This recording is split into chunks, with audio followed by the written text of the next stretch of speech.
Пальцы высекают татарскую народную. Эту песню Асаф Газизов выучил еще в молодости. Впервые взял баян в руки, будучи 5-летним мальчишкой, когда и не предполагал, что через десятки лет люди будут удивляться не его таланту, а поразительной схожести с известной персоной. Таких периодов было два, а первый, когда баянист в шляпе еще не носил усов.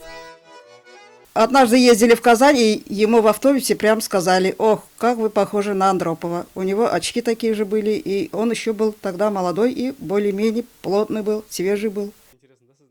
Выйдя на пенсию, уроженец Буруметьева отпустил усы и облюбовал широкополые головные уборы, шляпы на выбор. Дома он в светлый, а на улице практичнее цвет хаки. С утра и до вечера Асаф не раз проверяет опушку на окраине села, где от его зоркого взгляда не скроются ни выжидающие своего часа собаки на сене, ни послушные овцы на зеленеющей траве.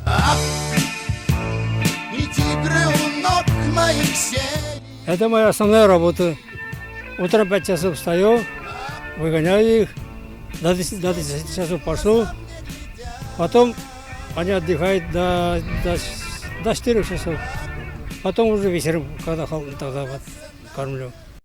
Пастух, завхоз в мечети и по совместительству музыкант с недавних пор получил еще одно народное амплуа двойника. Асафа Газизова начали путать со звездой советской эстрады Михаилом Боярским.